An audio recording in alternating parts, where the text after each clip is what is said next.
committee. Thank you so much, Debbie. I was just going to say this will be recorded and is now being recorded. So remember to tell your friends and family and anyone who didn't have a chance to attend tonight that they can watch this. I think it will be on the website, if I'm not mistaken, and we will send out a link as well. And so if you have to leave early for any reason tonight, also you can catch up on what you missed. Welcome everybody to our Nonviolence in Action panel, which is the very first event, very exciting, to kick off our 50th anniversary year for Maryknoll Lay Missioners. So we're just so happy to have all of you with us, and especially our esteemed panelists, who I'll introduce in a few minutes. Before we move on, I just want to remind you all to keep yourselves on mute. Probably everybody's been on Zoom a lot nowadays, but keep yourself on mute unless you're speaking, of course, so that we can hear our speakers. And now I'd like to invite Elvira Ramirez, the Maryknoll Lay Missioner Director of Mission and Interim Executive Director, to welcome us all. Well, thank you very much. And I'm very excited to see such a wonderful gathering here. Of course, we would love to go around and let everyone say something, and then of course the whole time would be over. So we are not going to be able to do that, but it is a pleasure to see your friendly faces. And you know, like the disciples of the 12 that were gathered, I would say we're a motley crew from all places, many different walks of life right now in terms of where we are and what we're doing. But we are joined together in this one common purpose tonight, and that is to begin to celebrate the 50th anniversary of the Maryknoll Lay Missioners. So it is my honor to welcome you on this week when we turn 49 years old. It's wonderful to feel the anticipation and the shared excitement for Maryknoll Lay Missioners' 50th anniversary, which will be celebrated in August 2025. Throughout these next 12 months, we shall have opportunities to participate in various events where we will remember our past, appreciate our present, and prayerfully welcome the future. The theme selected for the preparations of the Golden Jubilee, or the Golden Anniversary, is Maryknoll Lay Missioners, 50 years on the journey. I am sure that we have represented here tonight individuals who can recount the earliest stories of setting out on this journey of laity in mission.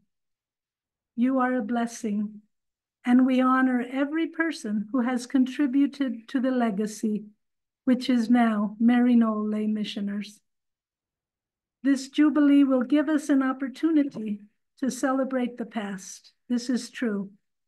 But we shall also reflect upon how we have built upon the strengths of the past and learned from the challenges that have made us to become the community of missionaries that MKLM is today.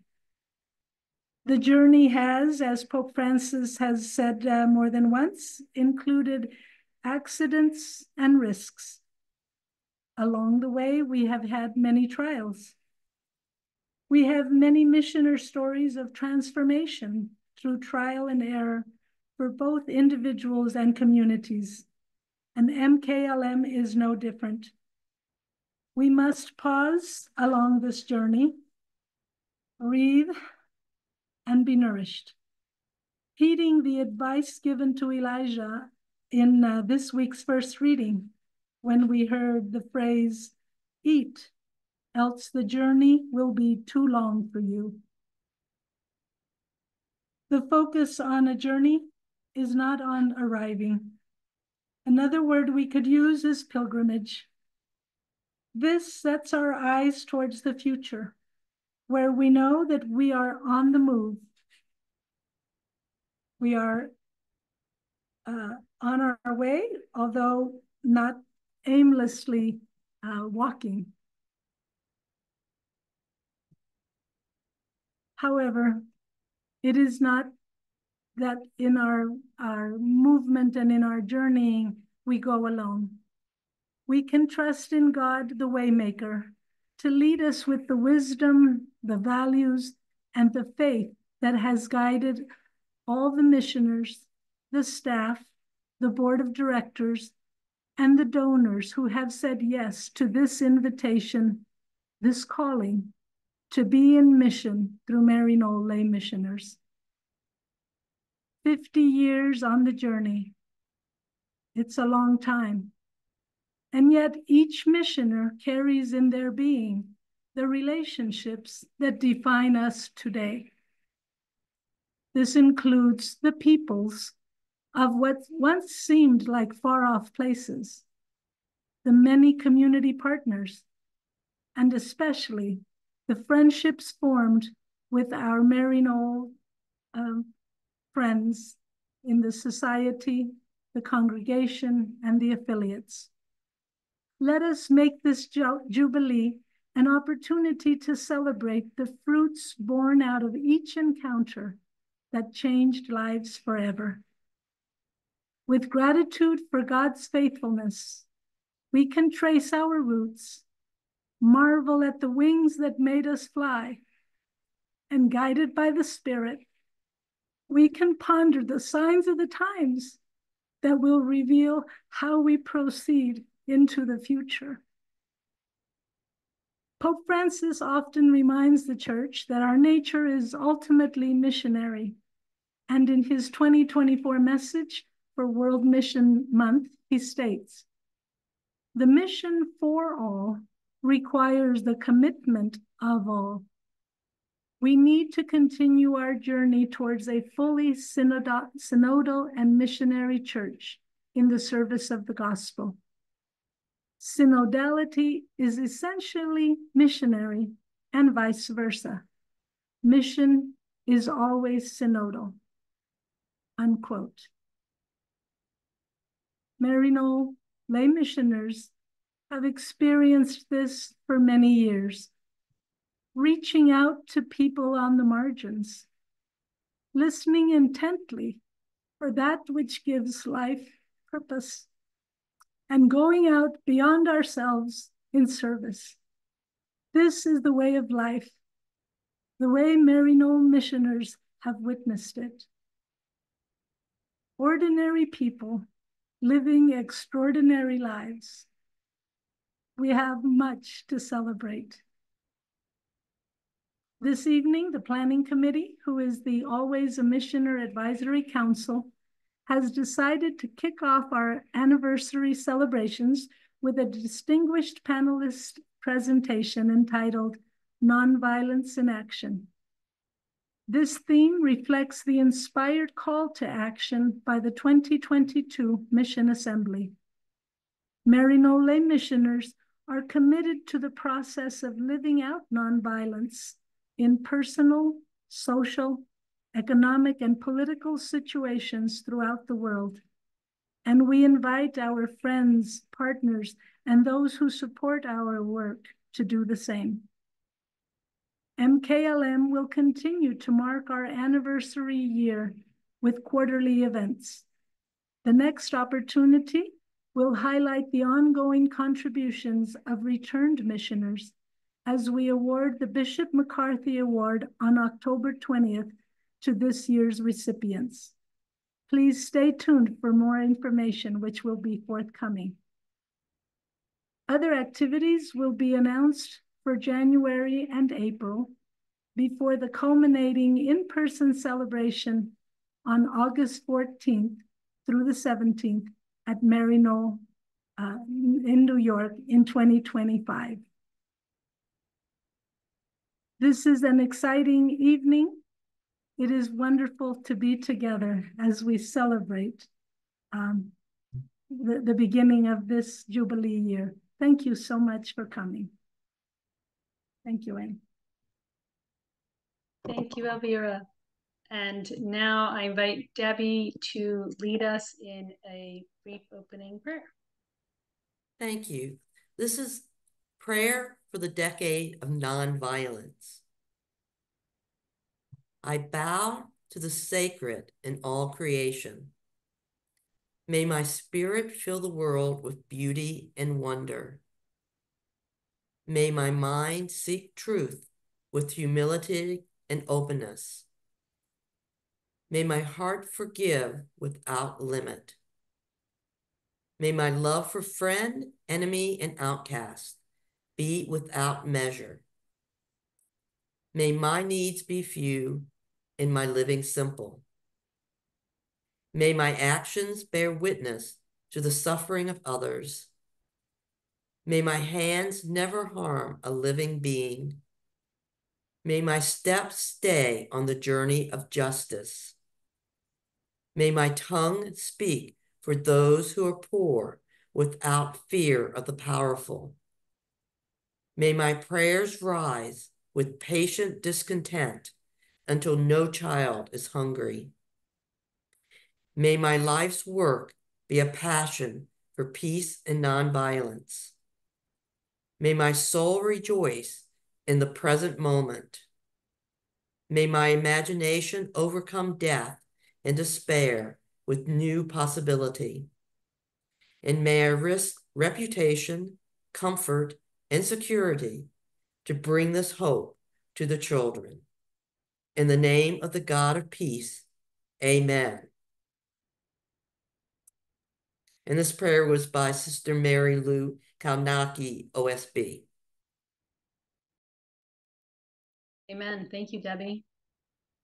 Well, now, without further ado, I'd like to introduce our esteemed and wonderful panelists that I'm so excited to hear from tonight. I'm just going to very briefly introduce all five of them, and then just let them, each of them will speak for 15 minutes, except Merwin and Kirsten will speak together for 15 minutes. They agreed to speak together since I understand they work together. We have tonight, and these are very brief introductions, so I'm sure many of you know a lot more about their work and they'll share that with us tonight.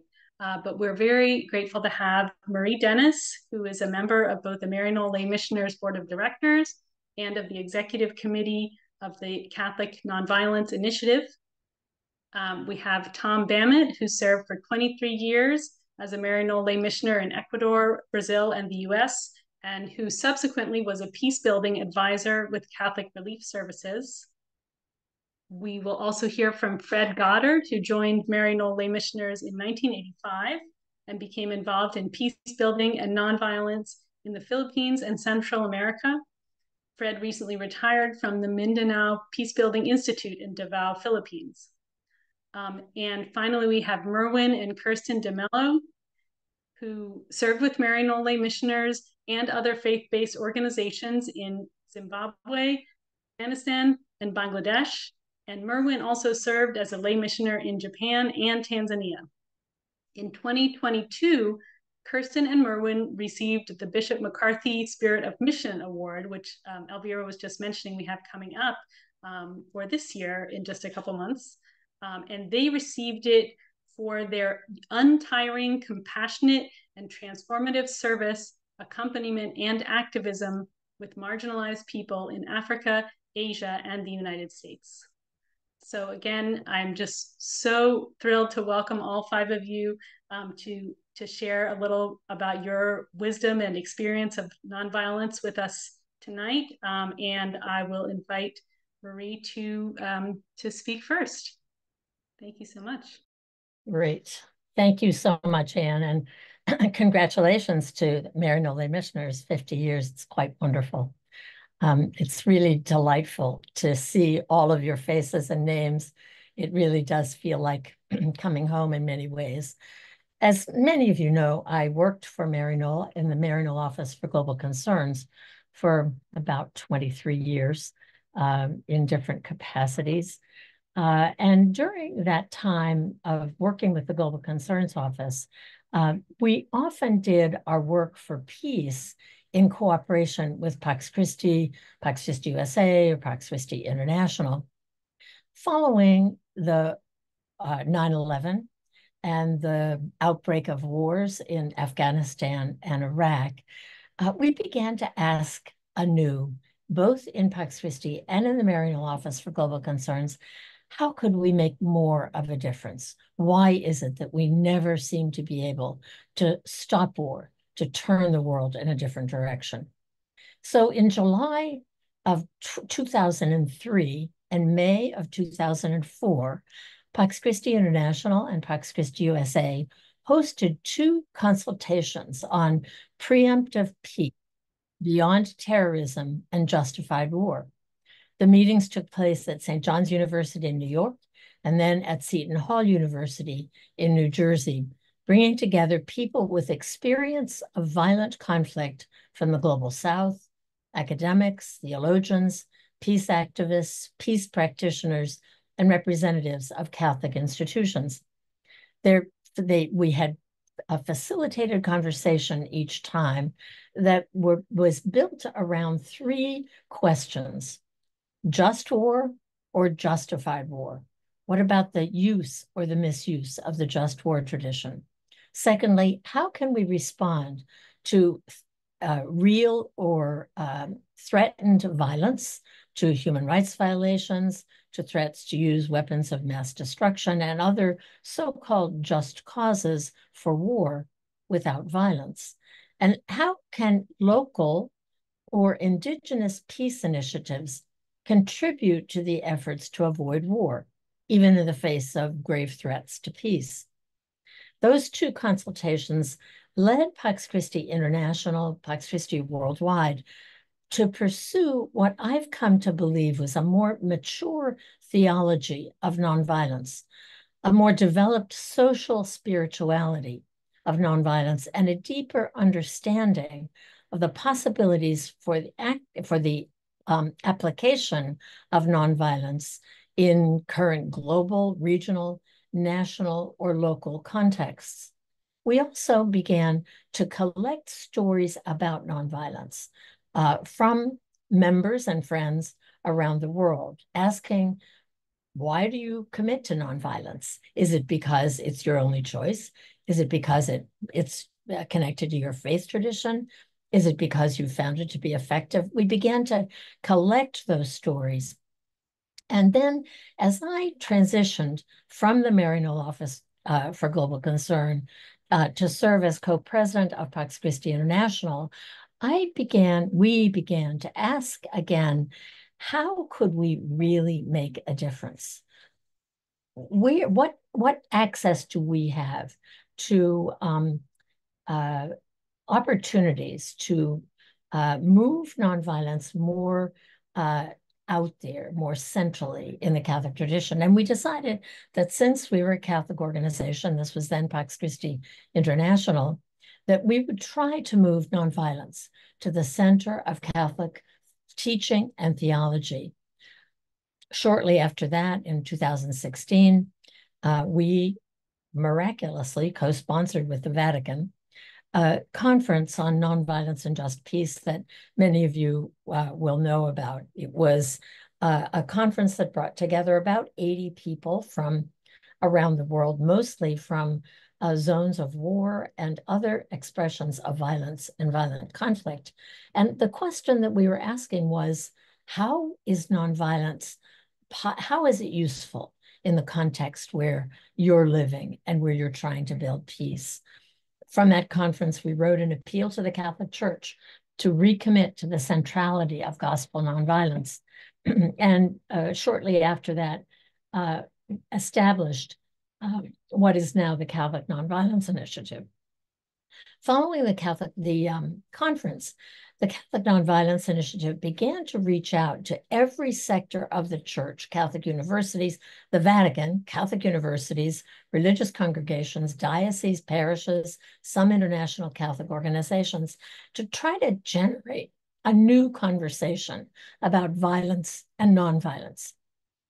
We realized that we were learning in new ways how nonviolence could work, or sometimes that it didn't work, from the wisdom of local communities and from the experience in local contexts, but also in the context of existential threats to the survival of the whole Earth community, from climate change and loss of biodiversity to nuclear weapons and other weapons of mass destruction.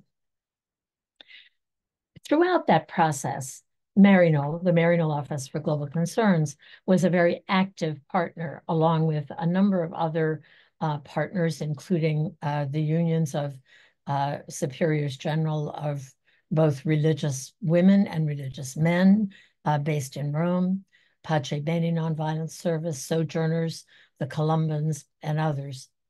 We began to look more closely at how it might be possible to shepherd a paradigm shift from nonviolence to violence at a time in history when violence was seen to be absolutely immobile, absolutely entrenched. And I think we're still obviously asking that question.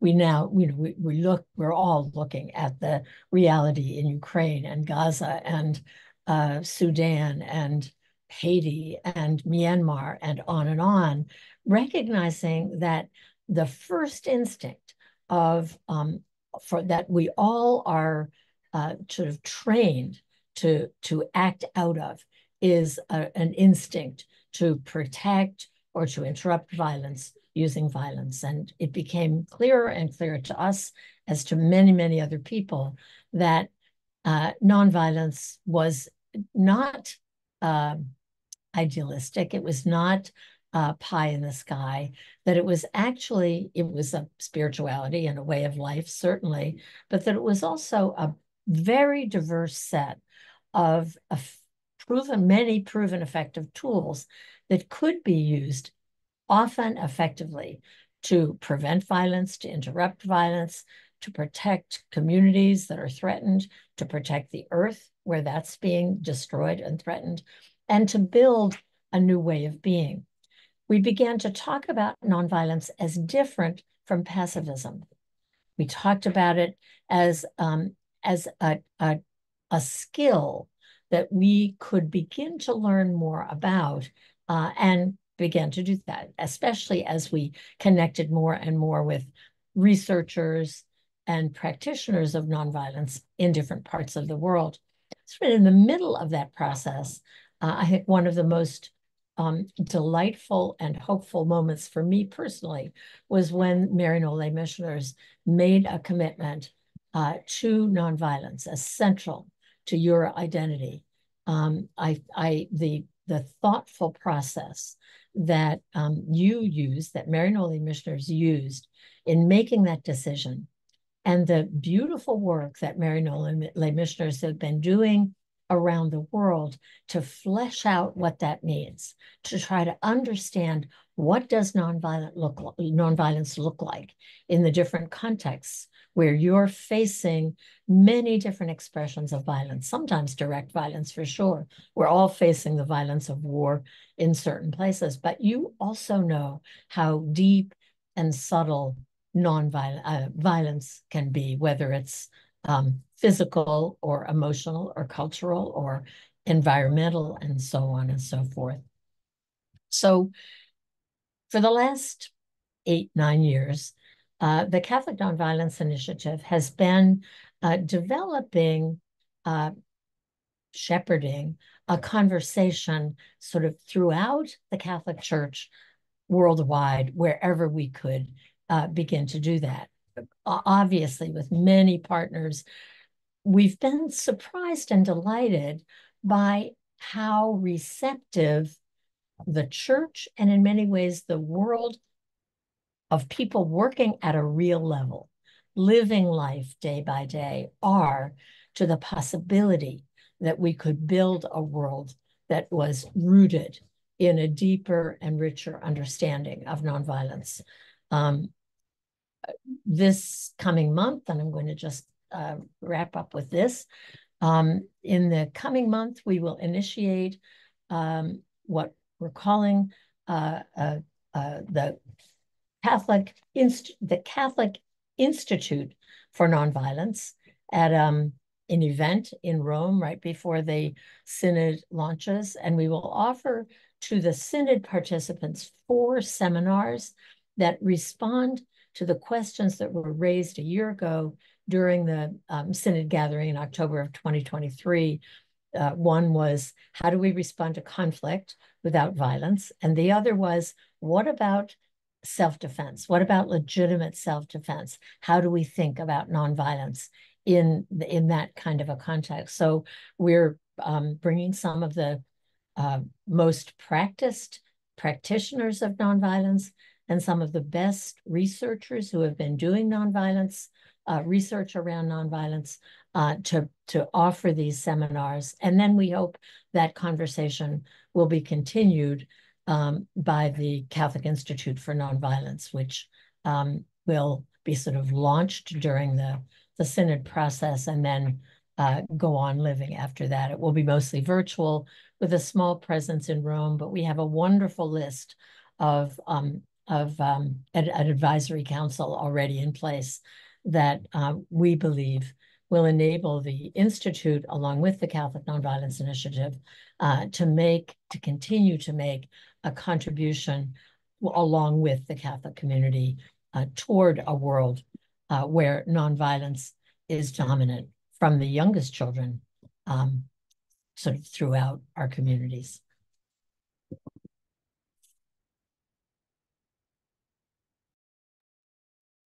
Thank you so much, Marie. That's clearly just the tip of the iceberg of what we could learn from you on nonviolence, but we really appreciate you sharing that, that introduction to your work. And I'm sorry, everybody, I forgot to mention, but we will have a question and answer period at the end. So if you, while you're listening to our speakers, if you think of questions, just note them down or feel free to put them in the chat.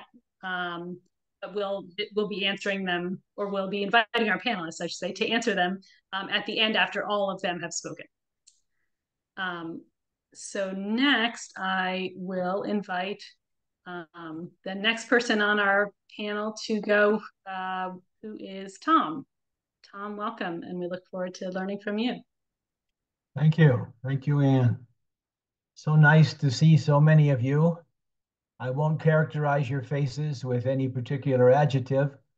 It has been a while, but it's great to feel in this community, this gang of people with whom we have journeyed together. I want to thank the organizers for this opportunity and for the chance to share a bit of my own particular journey within your journeys with you tonight. For most of my 20+ years as a lay missioner, my mission focus was on justice and human rights. My first assignment was to Ecuador, where I live now, with the Ecumenical Commission for Human Rights. And I worked mostly on human rights education. We did publications of various kinds. We did radio programs. We even did a video.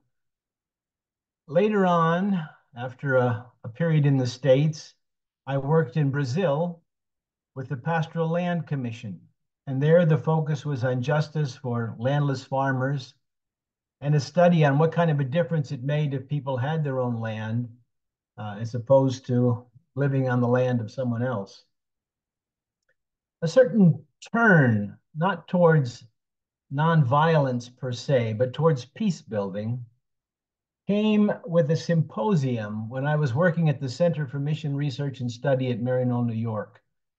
And we invited some thought leaders from different parts of the global South and asked them, what should we focus on if we are a mission-focused new research center? And two of the themes that emerged most strongly in that symposium were what it means to be Catholic and part of a given culture. In Hong Kong, or among the Aymara in Peru, or among the Wanamaombi in Tanzania, and so on. How did those things fit together? And the other theme, the other issue, the other challenge was, how do people at the grassroots respond to violence, which is so prevalent in so many parts of the world? And eventually, with a grant from the Henry Luce Foundation, we were able to produce in 2003 an Orbis book called Artisans of Peace. which had 7 different case studies of how people in different situations of violence were able to respond at the grassroots. Shortly after that, about 2 years after that book was published, I was hired by Catholic Relief Services as a peacebuilding and justice advisor, first in Latin America, and then globally, because they took the position away in Latin America. There were too many of us doing it. And so I was invited to headquarters, and suddenly my focus became much more one on Africa. A lot of the attention at the time was on Sudan and South Sudan. I also did a lot of work around Muslims and Christians and trying to foster more cooperation between Muslims and Christians in a variety of African countries through a project called Circa, and then in some of the other parts of the world as well. I also helped CRS produce a number of studies on extractive industries and conflict, on water and conflict, on pursuing peace with justice, and on integrating conflict sensitivity and peace building into other kinds of initiatives around human development and relief. I retired from CRS about 8 years ago, but they have asked me to continue as a consultant, particularly with Pastoral Social or Caritas Colombia in the areas of peace building and reconciliation. I've also, in this last period of years, been a member of a Latin America-wide network called Caminando hacia la Paz, Journeying Towards Peace, which has about 20 different organizations from Mexico to Bolivia. And I've also been part of a Caritas International working group on Colombia in solidarity with Colombia in this recent period of time.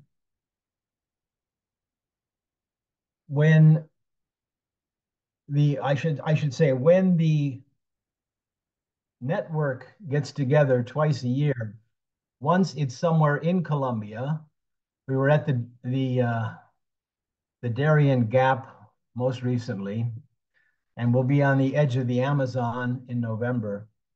But the other time, we either are in the US or somewhere in Europe. I helped organize the meetings in the US, in Washington, and also at the UN in 2019. This past June, we met in Rome. And in addition to meeting with the Dicastery on Human Development and Caritas Italy and Sant'Egidio there, we also were very, very fortunate and blessed to have a half-hour audience with Pope Francis, which was an incredible highlight, in which he encouraged us to keep working for peace, in which he also said many interesting things about women's leadership in the church and efforts he had made to improve that. Part of my consultancy with Pastoral Social and with the network has involved a series of diploma courses Latin America wide. We've done 6 of these. They're about 16 sessions of about 2 hours each. And I'm the one who basically presents and leads 6 of those 16 sessions. They include understanding conflict, analyzing conflict, designing responses, monitoring and evaluating the results of initiatives. In one of the diploma sessions that I lead, we talk about the many, many ways in which members of civil society can contribute to peace building. And those include, based on a study by Tanja Paffenholz in Geneva, 7 different basic kinds of roles that can be played. And I think it's relevant for us to consider those different kinds of roles in peace building. One is protection of different kinds of vulnerable populations.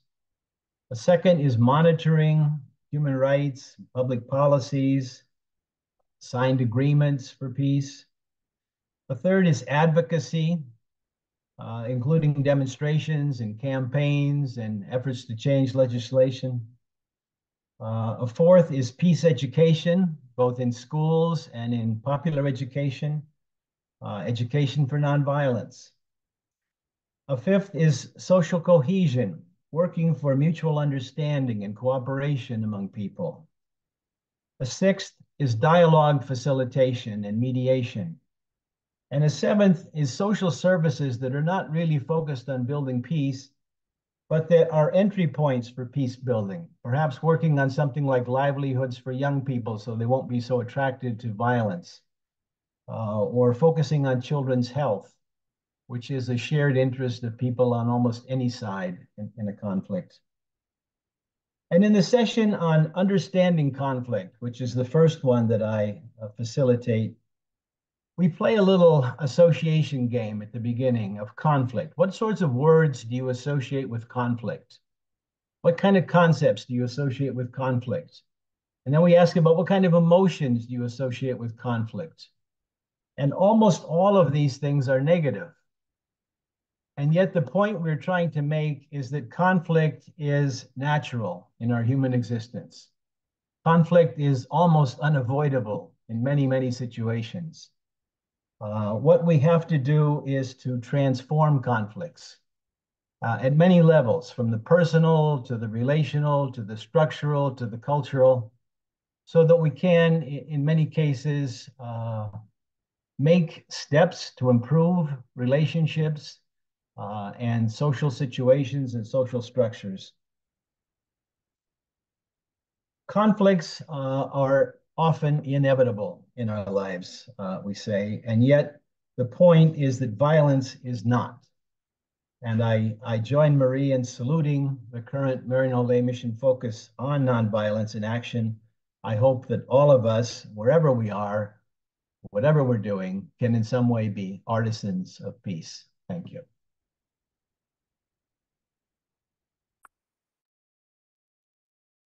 Thank you so much, Tom. There was so much in what you said, and I particularly thought it was really interesting, the piece about conflict, you know, people's negative associations with conflict, and yet that conflict is part of the human experience and transforming that. So I look forward to the question and answer period and see what people are going to bring up to discuss more. Let's see, I have our next speaker will be Fred Goddard. So Fred, we look forward to hearing your contribution. Thank you so much. Thank you, Anne, and good morning from the Philippines. I'm speaking to you from your future, since it's already the 14th here. I'm going to present this in kind of four levels and kind of four periods of my life. So the first I want to look at is kind of the national level or national scope kind of work of active nonviolence. The second I'd like to look at is the community level, working at the community. The third is the organizational level, and the fourth is the digital level, the digital space. So I'd like to begin, when I joined Maryknoll Lay Missioners, I had already worked in the Philippines as a as a Peace Corps, U.S. Peace Corps volunteer, and returned in 1986 as a Maryknoll Lay Missioner. And it was just in time for the famous EDSA, or People Power Revolution of 1986, which ousted President Marcos. So I'd kind of like to look at that initially as sort of this national level of active nonviolence and what it meant for some of us working there. So just to acknowledge that, yes, it did oust Marcos and certainly changed the situation there. It brought an end to years of repression and oppression, violent repression by the Marcos dictatorship, and basically brought an end to martial law in the Philippines. However, I would also like to take a bit of a critical approach to that. First of all, I think it's good to kind of remember how the EDSA revolution got started in the first place, that it was Juan Ponce Enrile, who was the defense minister, and General Fidel Ramos, who was the head of the Philippine National Police, the PNP. They basically were the architects of martial law and led some of the most violent things.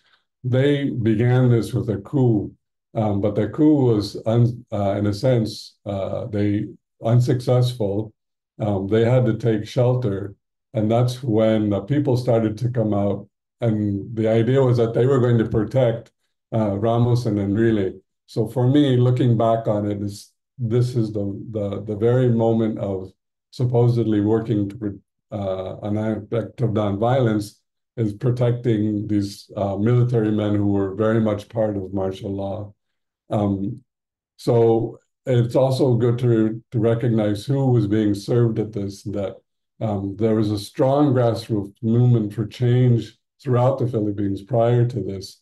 But in a sense, this movement was co-opted by certain levels. And I have to say that even within the church, Cardinal Sin especially, calling out the people, for many of us, that was a bit of an irony, because for years he was very supportive of, or at least did not speak out against Marcos. So all of a sudden, people were taking positions that were either contradictory to or did not really fit with what we would have seen as really the fundamental change needed, that we would hope that the act of nonviolence would promote. And I think primarily we didn't, for me, because there wasn't that real foundation, and the question of who really was served. In Mindanao then, where I was working, all of a sudden, the situation became even more violent for us.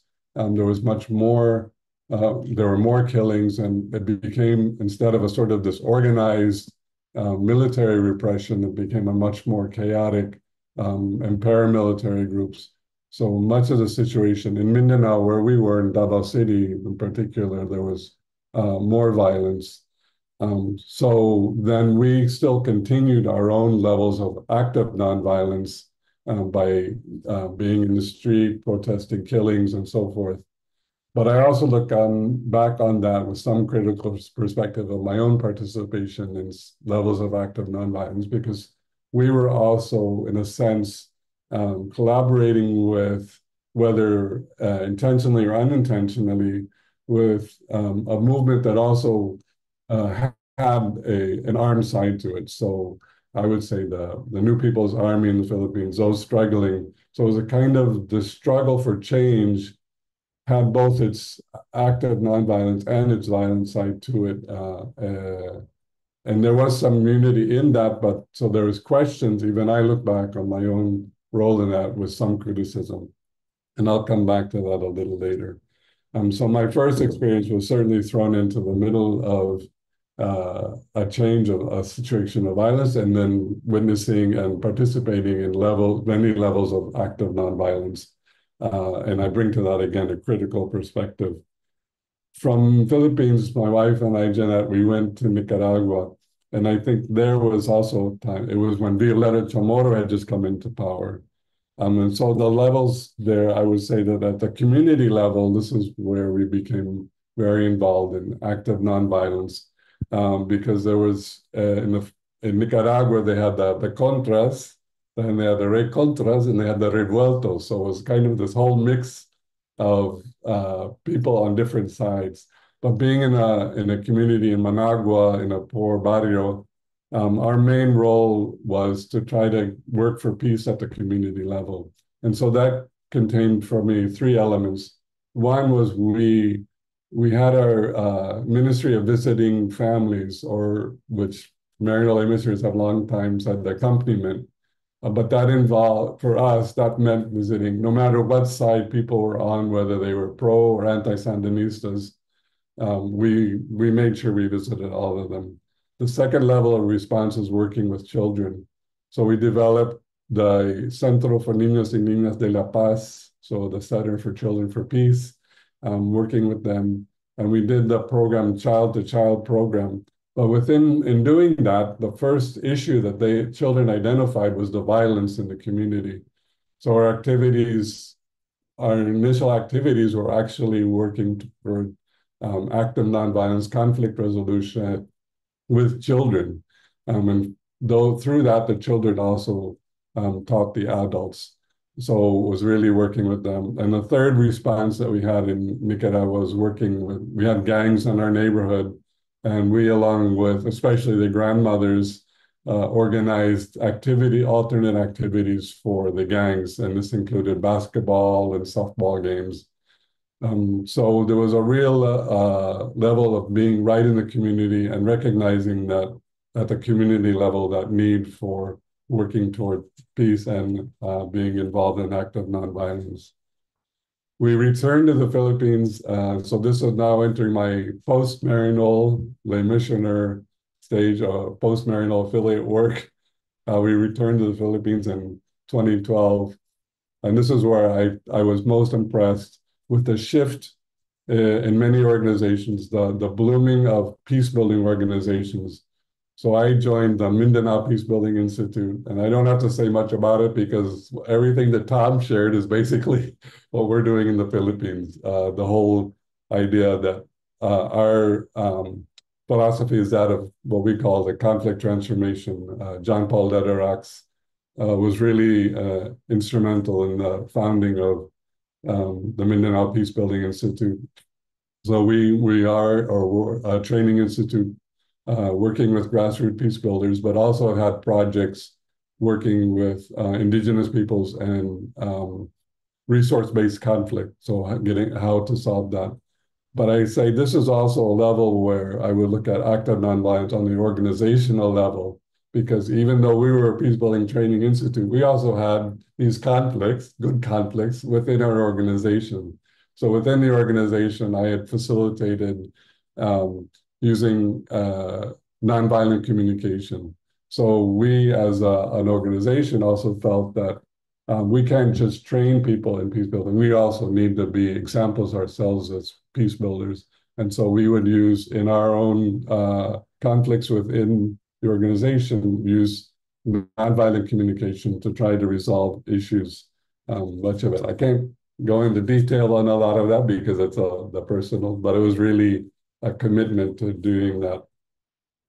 And the final area I'd like to touch on in my last couple of years, although I worked with digital rights as part of my own work with Mindanao Peacebuilding Institute and was the data protection officer as well. So ensuring the protection of privacy and data privacy for those with whom we worked. I also became involved in digital rights and digital peace building. So what we mean is using the online space. So we had a project in working, looking at social media and conflict. And one person in particular, so there's this, the online space requires active nonviolence just as much as the physical space. And what happens online has repercussions offline. But one participant in particular, I remember working in Mamasapano in Mindanao, where there was a massacre of soldiers who went in to arrest a supposed terrorist. He said that they've been trying to change. So they have organized youth online who post stories of truth-telling and telling of stories of peace online. And this was actually part of some of the others who participated in our study, in our work. But I would say that that it was an inspiring example to see how the youth really promoted peace online through their storytelling, trying to change and control the narrative. So again, my experiences of active nonviolence vary from the national to the digital level. And I really appreciate the growth in Maryknoll in that experience and hope that we can continue that. Thank you. Thank you so much, Fred. That was fascinating and so interesting to hear about your experiences, both in different places with nonviolence, but also in the different levels, like you mentioned about the interpersonal, the organizational, and then the digital. I had never thought about digital nonviolence. That's great. Very cutting edge. So our final presentation will be from Merwin and Kirsten DeMello speaking together. And our speakers have been so good with your time that actually we even have a little bit of extra time. So since there are two of you, Merwin and Kirsten, if you need to take a little bit more than the 15 minutes, then you can go ahead, and we'll still have plenty of time for our question and answer. Yeah, thank you, Anne. It's really good to be here, and it's good to see you all. And many of you, our paths have crossed along our various journeys, and yeah, that brings me a lot of joy to be in this space again with you all. I'm going to share for a little while, and then pass it on to Mervyn, and he'll be sharing. I want to share about two sort of threads of nonviolence. And well, as a Quaker, I grew up in a tradition committed to nonviolence, which I knew as pacifism. So I didn't grow up knowing about nonviolence, the word. And I understood pacifism to mean refraining from violence in speech and deed, and refusing to enlist. And so Quakers are known to counsel people on conscientious objection, and to help soldiers leave the military on conscientious objection grounds. But later in life, I studied peacebuilding, and I also became an Alternatives to Violence project trainer. And so both of those experiences gave me practical tools in nonviolence, and also knowledge of the use of strategic nonviolence at the macro societal level, movements for change. In 2005, Mervyn and I moved from Virginia. We got married, and we moved to Zimbabwe with Maryknoll Lay Missioners, and we were part of a community made up of Maryknoll sisters and another Maryknoll Lay Missioner. And I worked with a local organization, the Center for Conflict Management and Transformation. And my primary work was supporting a sustained dialogue project run by students in 3 universities. And at that time, so this was, actually, I think we went in 2006.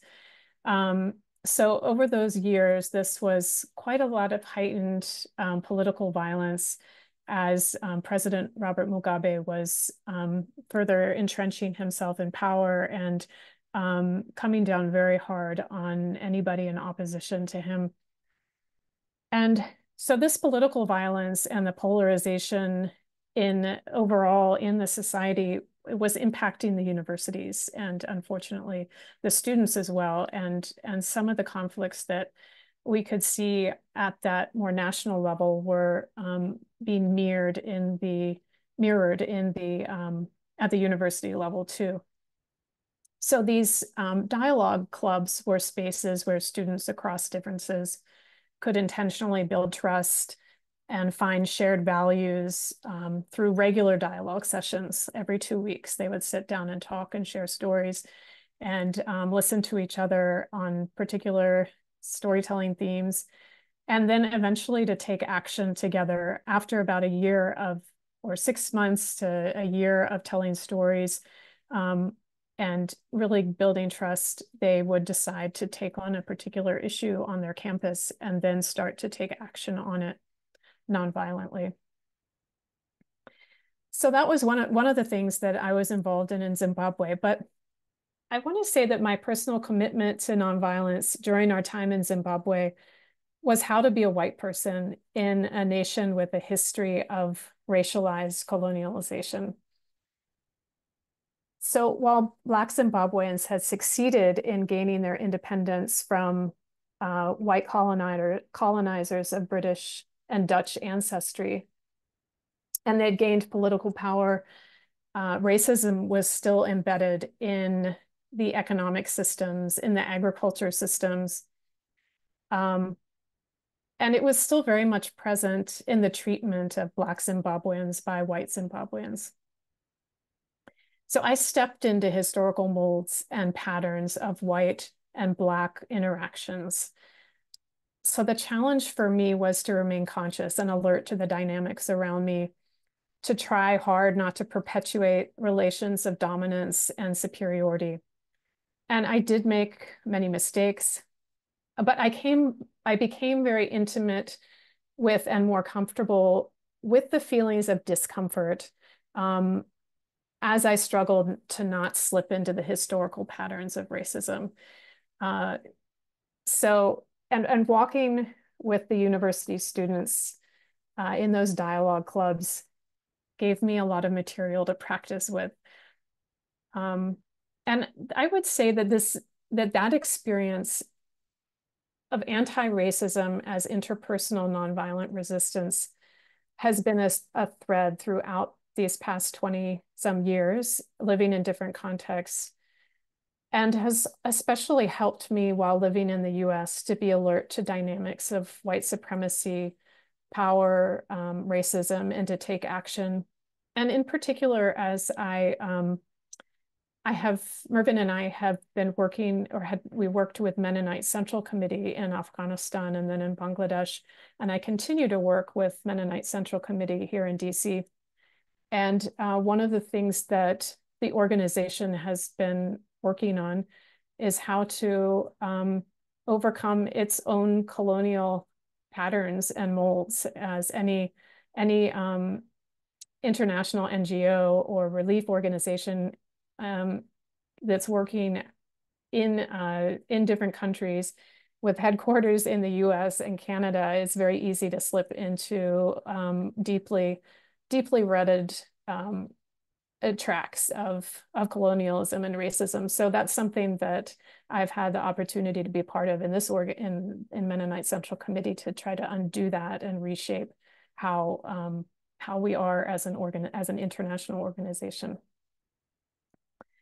And also on that theme, I want to share about another opportunity to practice nonviolence with the Mennonites. The Mennonite Central Committee is associated with a group of Mennonites who have organized themselves to appeal to Congress this past year for a ceasefire and an end to genocide in Gaza.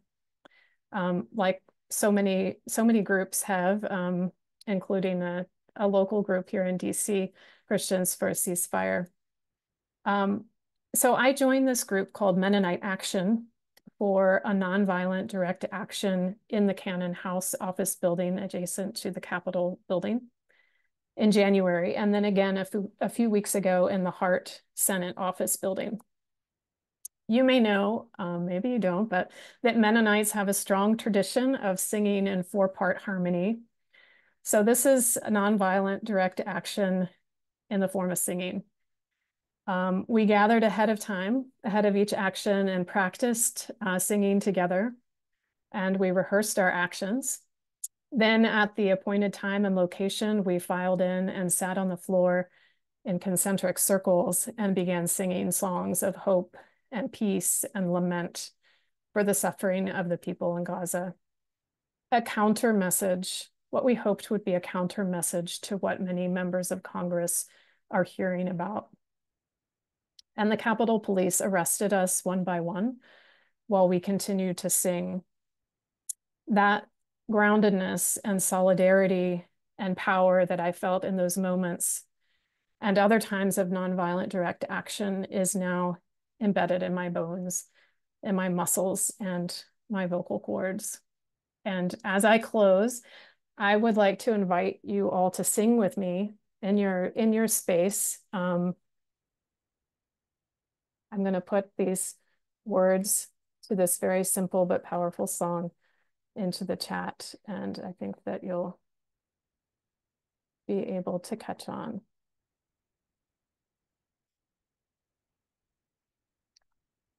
Lord, listen to your children praying. Send your spirit in this place. Lord, listen to your children praying. Send us love, send us power, send us grace.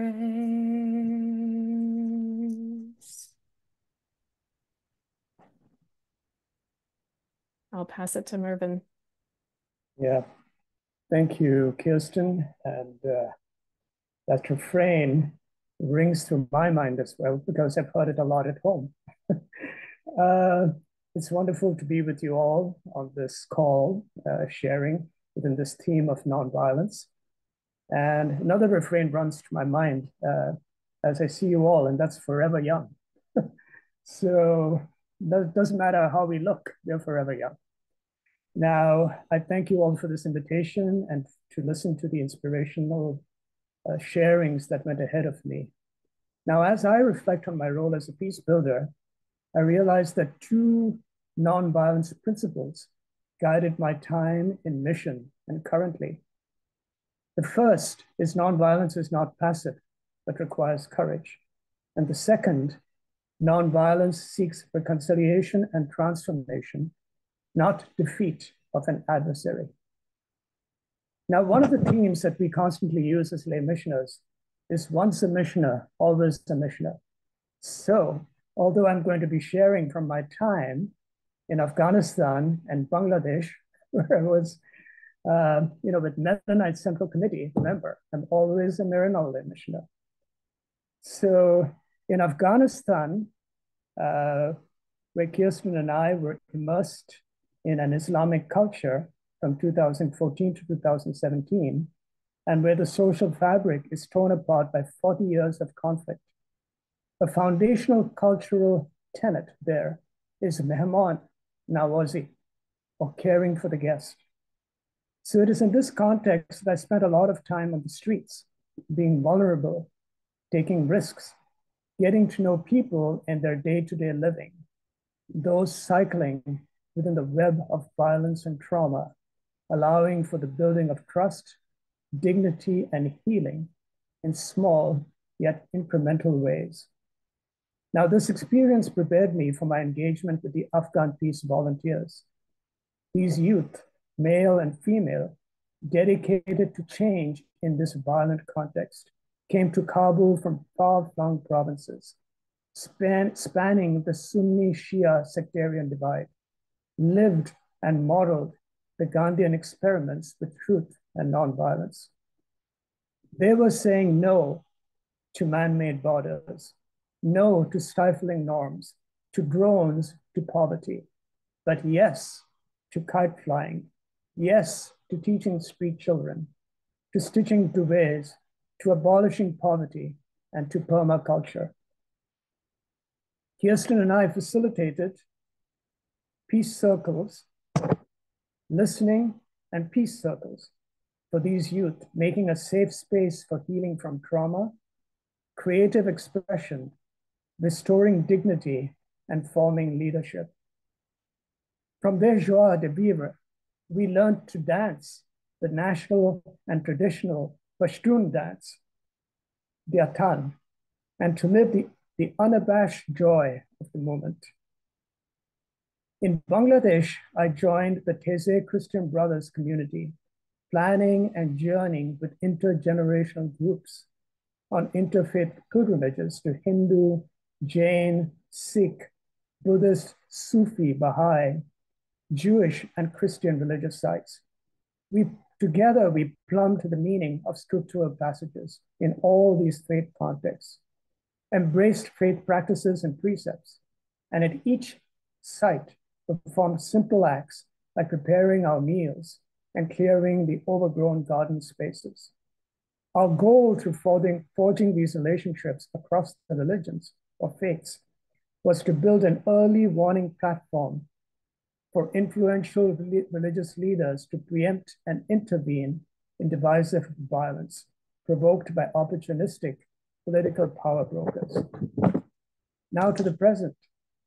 In Washington, D.C., where we presently live, I pursue a multi-sectoral peace strategy approach to accompanying vulnerable groups of people. One of these, and very currently, is the Apache Native Indian people from San Carlos in Arizona. They have established an encampment to protect their holy ground, known as Chichil Bildakutil, or Oak Flat, with 4 crosses representing the entire surrounding sacred area. Now, through a backroom deal about 10 years ago, a bill passed in Congress gave a multinational mining company called Resolution Copper the go-ahead to build one of the world's largest copper mines that will decimate Oak Flat and its surrounding desert features. So I spent April this year on Oak Flat. In prayer walks with the Apache spiritual leader, Duensla Nozi, I learned about the place where they pray, collect water and medicinal plants for their ceremonies, gather acorns and other foods, and honor those that are buried there. I joined them in their legal challenge against Resolution Copper, firstly in the Ninth Circuit Court in San Francisco, and then now as they journey to Washington, D.C. Already the journey has begun from Arizona. They arrived Washington, D.C. on the 11th September because all of their efforts at the lower courts, including the circuit court, have failed. So now they file a legal petition in the Supreme Court to stop this mining company from doing the devastating work that will happen. It is really deeply important for me and my ongoing spiritual journey and moral transformation to join this nonviolent struggle of the First Nations people. A role that I particularly enjoy is with the Gaithersburg. This is very much on the ground. The Gaithersburg Beloved Community Initiative, a neighborhood community-based organization. I'm considered in an affectionate manner to be the elder, mentoring Adama, a dynamic woman from Niger, chair of the Resident Board Association of 12 women members of diverse ethnicities, primarily Central American. They live in Cider Mills apartments that has approximately 1,000 residents, the majority undocumented, most of whom have trekked that dangerous long journey across several countries to cross the Mexican border into the United States. Together, we organize on justice issues like residence security, illegal evictions, maintenance of decrepit structures. It is a great joy to see these women blossom into dignified, confident community organizers, holding their heads high as full-fledged members of society. Thank you.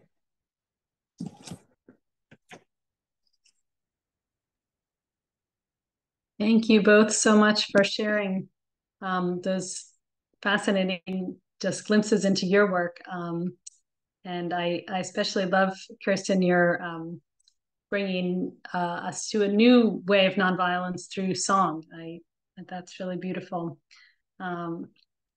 Well, now I would like to invite all of our participants to start participating. So thank you very much, everybody, for our panelists for speaking. But now, thanks to all the rest of you who are here, I'd like to invite you to join in the conversation.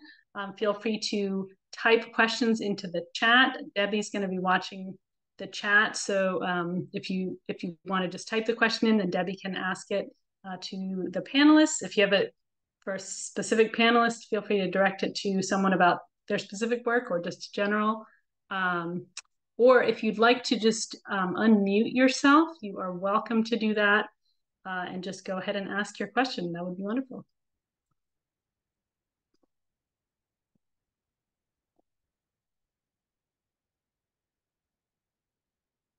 And I guess I have a little question if no one's jumping out with a question. I did have a question that I was curious if the panelists, any or all of the panelists could speak to. Some of you alluded to a little bit to the interpersonal aspects of nonviolence. And a few of you mentioned, maybe all of you really mentioned something about how your work in nonviolence feeds you. Oh yeah, raise your virtual hand. Sorry, I forgot to mention that. Thanks, Debbie. How it feeds you spiritually. And so I'm wondering if any of you have specific practices or just things that you do in your life to for yourself that help you continue in this work in nonviolence, in a nonviolent manner within yourself, that you could recommend to any of us?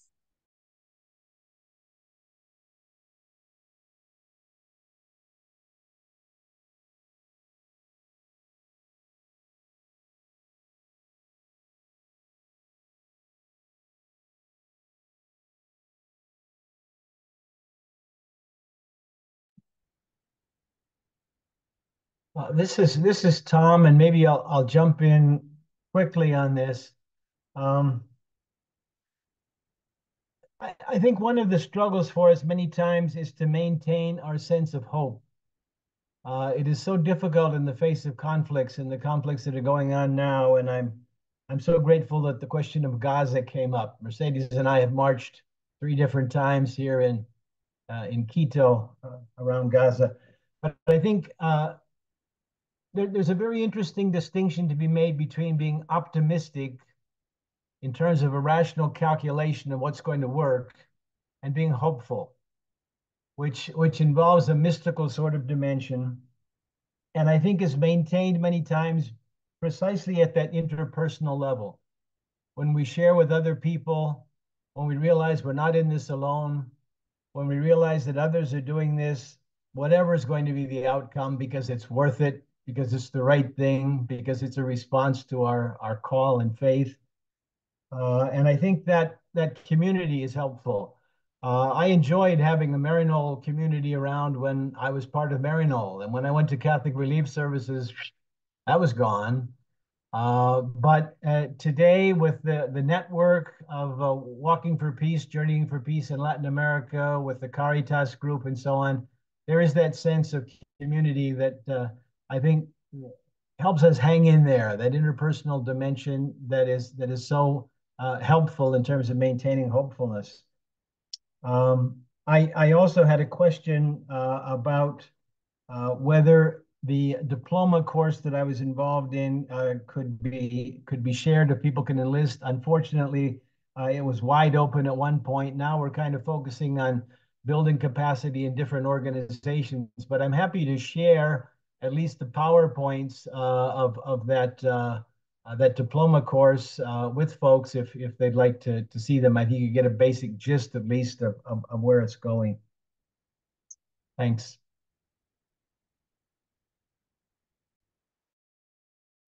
Maybe I could jump in. Some of what Tom was sharing reminds me. One of the courses I really enjoyed that the Mindanao Peacebuilding Institute offers are courses on peacebuilding and the arts, and also with Kirsten singing with part of hers.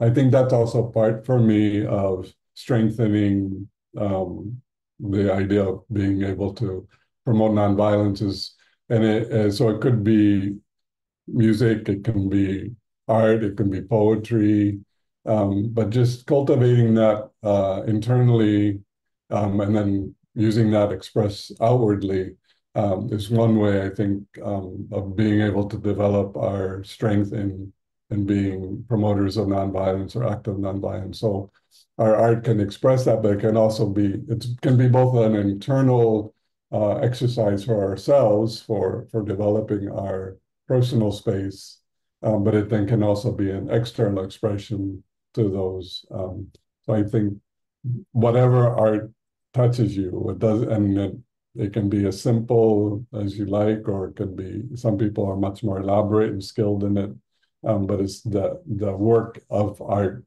toward building peace. I think that can be very helpful. Yes, what I'd like to add actually responds to Mary Ryan Hotchkiss's question in the chat, because it does seem to me that, and this has been a learning process for me. I was not focused on nonviolence for many years, but I am convinced that nonviolence is at the heart of the gospel, that Jesus lived nonviolently and taught nonviolence in its fullest sense, nonviolence as yes, how we live as individuals, how we treat each other, about right relationships, but also about engaging, that nonviolence. There's a wonderful description that I appreciate a lot that Kazu Haga gives, a nonviolence trainer in California, who talks about the difference between nonviolence that is hyphenated and nonviolence as one word. And that nonviolence is just being not violent, that we're all not being violent right now, at least not overtly. But that nonviolence as one word is engagement in creating the new. It's engagement in interrupting violence, in protecting vulnerable people, in building something new. So I believe that nonviolence is at the heart of the gospel, that it is one of the most important lessons that Jesus taught, and therefore that's what nourishes me. But I also think that the connection of nonviolence to the Catholic Church is a very practical one. Catholic Church has universities around the world, parishes around the world, dioceses, religious communities, high schools, elementary schools. It's a rich and varied educational system. And our belief is that not that the Catholic Church, if it were to really commit to teaching all of the skills that everyone talked about, from the youngest children sort of throughout our lives, and connected it to what we, as people of faith, not only Christian, certainly not only Catholic, but as people of faith, believe that it would make a tremendous difference in the world. And I think that it's that belief is that keeps me going. I also feel like I am constantly learning what nonviolence means and how to practice nonviolence. I think I'm more of a salesperson for nonviolence than I am a practitioner of nonviolence, but I'm learning. Thank you. Yeah, and Go ahead, Debbie.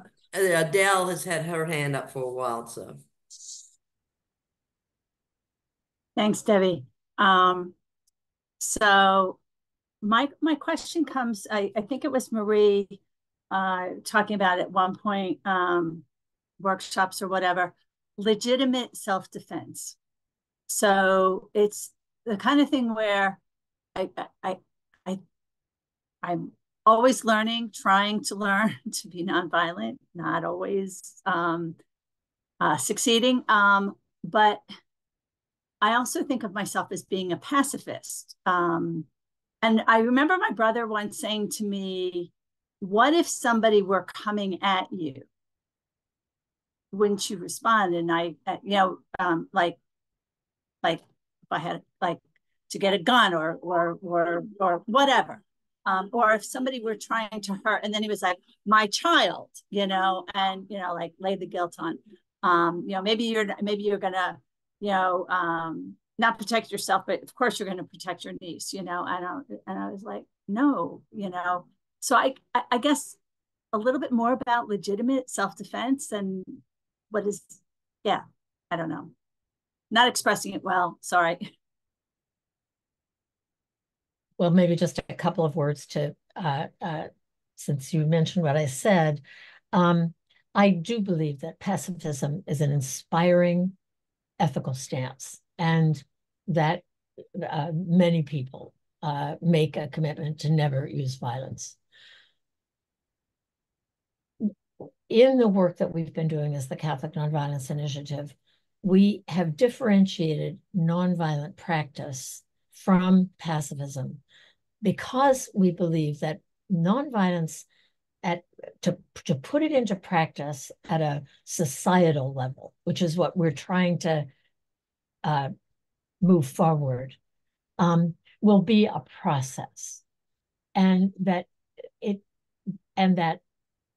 it's essential that we begin to learn about nonviolence, to be trained in nonviolence. There are skills and practices that that we can learn, that we can teach each other, that we can practice, that can narrow more and more, I believe, the gap between sort of around our ability to protect ourselves or others without using violence.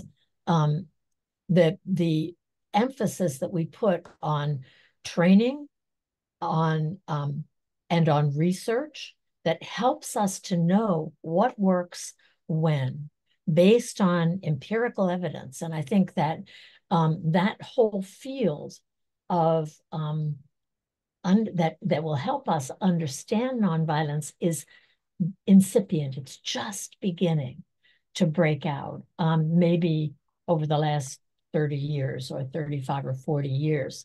I believe that that it's a very real question around legitimate self-defense, that and that it that our instinct right now in history is to say, well, if you're not a pacifist, to say, well, surely I'm going to have to use armed defense.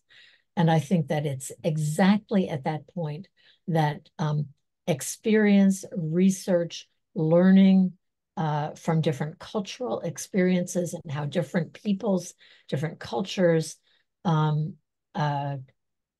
protect and move beyond a threatened experience, that we're just now beginning to do that homework. And I think that it's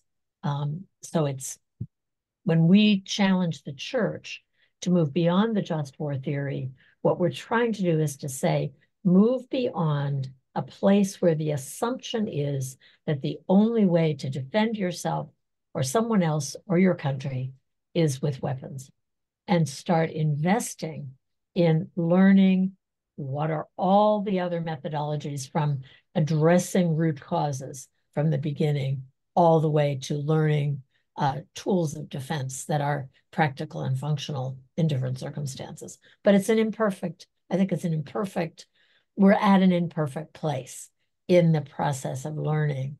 And so it's even more important that we invest, that we study, that we do the training that's basic in understanding how to protect ourselves and others without resorting to violence. Thank you.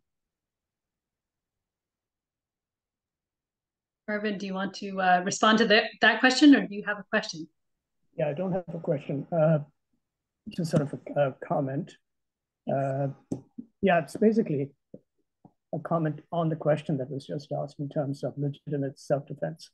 So having lived, in a couple of different ongoing conflict zones where there is actually armed conflict, also having lived a significant period of time in a refugee camp where recruitment was happening, particularly during the nights, of very vulnerable groups of people, youth mainly, into paramilitary structures.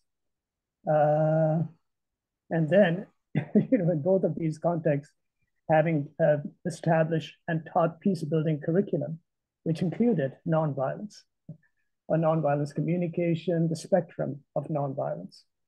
And so I realized for myself that there is a spectrum of moving towards pure nonviolence, and that the important thing is to listen and to be engaged in the dialogue of what it means in different contexts. So I don't believe that there is a right or a wrong answer. And it's a little bit about what Marie was saying. It's something that is sort of evolving, very much taking into consideration, number one, our own experience with violence, with conflict, of families of origin and where we are, and then also the societal. And when I say societal, I don't necessarily mean the entire country. It can be a very small community, or it can be, the concentric circles then of communities. You throw a pebble in a pond, you have these concentric circles. And so this comes out of my experience also of working with traumatized communities. And so the connection between violence and trauma really needs to be understood. And so, you know, we might have theories and we might have, you know, pure concepts, but I think there is always a spectrum and a journey to what nonviolence means in any given context in the community. Thank you. Thank you both very much. I think we probably have time for maybe one more question. Do you think, Debbie? Just one. All right, and thank you, Lupe, also for your comment in the chat. Or actually, it is a question now I mentioned. So Lupe adds the question about what does it mean to be Catholic and nonviolent, and how do we bridge the connection of Catholic identity and nonviolence with Catholic institutions such as U.S. Catholic bishops, particularly as a mission sending organization. So one of our panelists, oh, thank you, Tom. I see you unmuting, can respond to that. Yeah, I mean, someone asking about the whole Catholicism thing. When I was talking about the symposium at Maryknoll, New York, it was a different issue about what does it mean to be Catholic in different cultures around the world. It was really a question about enculturation and how does Catholicism fit with being parts of so many different kinds of cultures.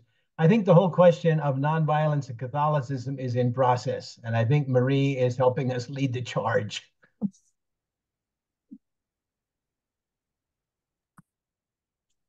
Thank you. Well, thank you all so much for being here tonight. And Debbie is going to just briefly update us on the upcoming events to celebrate our 50th year.